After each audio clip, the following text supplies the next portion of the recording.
Selam dostlar, bugün Sea of Conquest oynuyoruz. Sizden gelen soruları cevaplayacağım ve haritada gizli kalmış yerleri ve püf noktalarını tanıtacağım sizlere. Haydi şimdi oyunumuza geçelim. Abone olup yorum yapmayı unutmazsanız sevinirim. Hani bana sorulan sorulara göre oyunu oynamaya çalışacağız. Oyunu da tanıtmış olacağız bu arada. En çok sorulan sorular üzerinden bir gidelim bakalım. İlk sorulan soru, oyunda Türkçe var mı? Şuradan ayarlardan biliyorsunuz, menüye girdiğinizde sol taraftaki resme bastığınızda şurada ayarlar kısmı var. Ayarlara basıyorsunuz ve burada Türkçe dil desteği oyuna eklendi. Yani artık Sea of Conquest'e Türkçe dil desteği geldi. Hele Türkçe dünyanın en eski dili, en büyük dili, en zengin dili. Çünkü artık Google Play'de rahat rahat indirebilirsiniz. Türkçe'ye bastığınızda Start Now diyorsunuz ve oyun tekrar sıfırdan başlayacak. Bu şekilde oyunu Türkçe yapabiliyorsunuz. Artık oyun Türkçe. Çünkü Google Play'de artık oyun tamamen globale açıldı ve Türkçe direkt eklediler. Diğer soruya geçecek olursak, sunucuyu nereden değiştirebilirim? Sunucuya ayarlara bastığınızda şurada karakter kısmı var. Karaktere bastığınızda şurada yeniye geliyorsunuz ve yeniye basıyorsunuz. Burada en son sunucuyu size yukarıda gösteriyor. Yani şu anda 161. sunucu açılmış. 161. sunucuya bastığınızda direkt buradan başlayabiliyorsunuz. Gördüğünüz gibi şurada sunucu 2'deymişim ben. En son sunucu 2'de bırakmışım. Sunuculara geçebiliyorsunuz. Yani 161 veya 161 açılmış, ben bir 2-3 gün daha bekleyeyim derseniz sanırım bir 4 günde 5 günde veya sunucu açıyorlar. Tam emin değilim, ona bakmam gerekiyor. 61 açılmış. Yani bundan sonraki sunucu 62. 62'nin yeni açılmasını bekleyebilirsiniz. Sıfırdan başlayabilirsiniz. Ya da hangi sunucudaysanız tekrar göstereyim. Şuradan ayarlar kısmına girdiğinizde karakterler var. Basıyorsunuz ve yeni dediğinizde şurada en sonda solda çıkan sunucu yeni sunucu oluyor. Oyuna ilk başladığınızda, ilk defa oynuyorsanız sol taraftaki şu görevler üzerinden giderseniz zaten belirli bir görevleri bitirdikten sonra hem ekran değişecek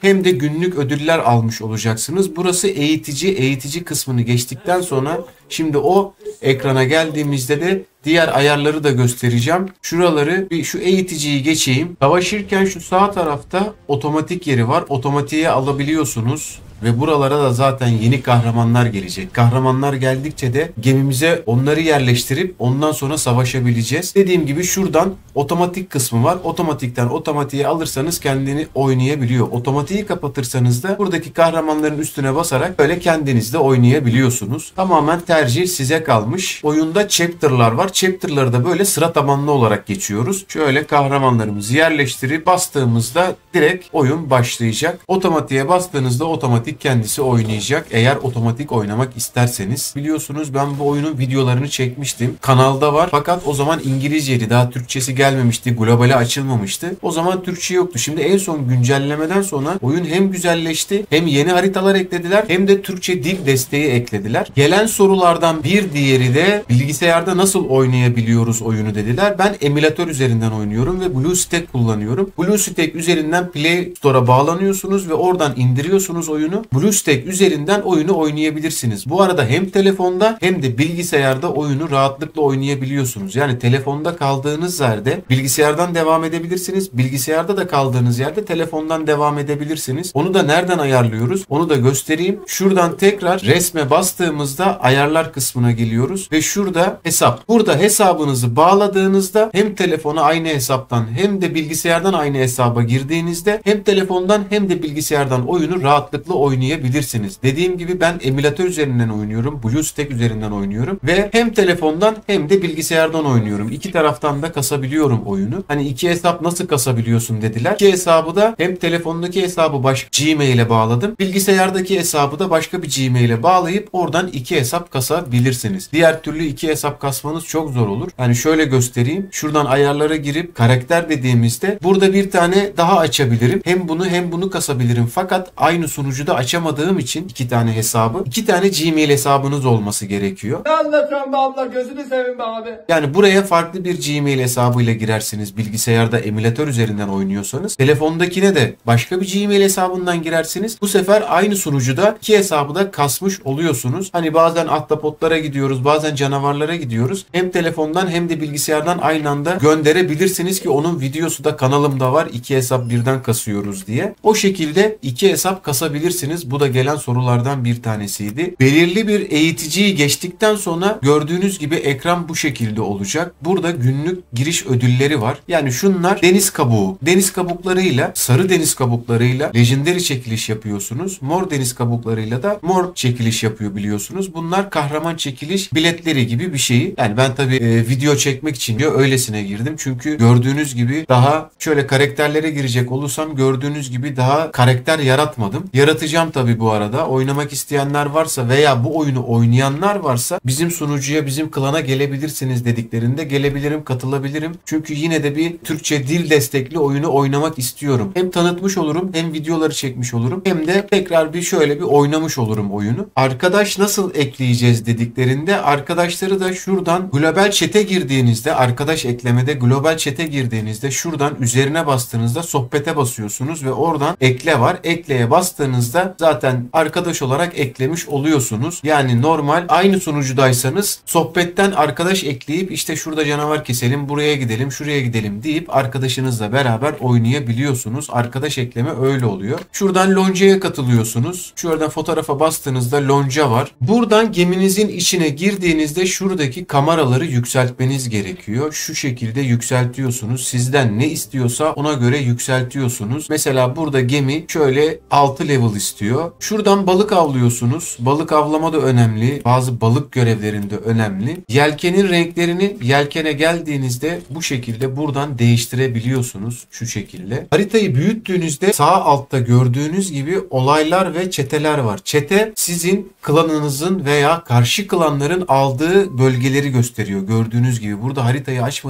tam açmadığım için gösteremiyorum. Çünkü oyuna yeni başladım. Şuradaki bölgeleri gösteriyor. Onu kapattığınızda hiçbir şey göstermez. Olaylara bastığınızda dediğim şey çıkacak. Şuradaki beyaz gördüğünüz şeyleri toplayacaksınız ve size güzel hediyeler verecek. Şimdi şu gördüğünüz şeyler mesela şuna gidelim mesela. Palmiye ağacına basıyorsunuz. Palmiye ağacındaki yağmala dediğinizde burayı yağmalıyor ve buradaki ödülleri topluyorsunuz. Gördüğünüz gibi verdiği ödüller burada. Şurada üçgen işaretli ev gibi bir şey var. Şöyle yaklaştırayım hatta ben. Şurası. Şuna bastığınızda beyaz şeye orada ara diyorsunuz ve buradaki adayı keşfediyor. Ödüller de burada. Bunları haritayı bayağı bir açtıysanız toplamayı unutmayın. Bunları sürekli toplayın. Çünkü size hem güzel hediyeler verecek. Şimdi bir tane daha çıkarsa onu göstereceğim. Limanlara gittiğinizde size böyle bir madalyalar verecek ki o madalyalarla hem kahramanları açacaksınız. Madalyaları topladığınız için de ekstradan güzel hediyeler verecek. Yani haritada şu beyaz gördüğünüz yerleri toplamayı unutmayın. Bu videomuz bir giriş videosu oldu. Sizden gelen soruları yanıtladım. Daha ilerlerde yeni yerler açılacağı için oralara farklı bölümlerde, farklı videolarda gireriz. Hem ben oyunu kasarım. Kastıkça da yeni yerler açıldığında yeni yerleri tanıtırım. Oyun hakkında sormak istediğiniz sorular yorum kısmına bırakabilirsiniz. Elimden geldiğince cevaplıyorum. Cevaplayamasam da böyle hepsini birden toplayıp bir videoda size cevaplayabiliyorum. Daha rahat cevaplayabiliyorum. Çünkü o anda sorduğunuzda bazen aklıma gelmiyor. O tuş neredeydi? Oraya nasıl giriyorduk hakikaten diye. Soruların hepsini toplayıp oyuna girdiğimde daha rahat size cevap verebiliyorum. Şimdiki videoda olduğu gibi. Bu tarz içeriklerin gelmesini istiyorsanız ve bu videoyu buraya kadar izlediyseniz çok teşekkür ediyorum. Abone olup yorum yapmayı unutmazsanız sevinirim. Bir diğer videoda görüşmek üzere. Hoşça kalın.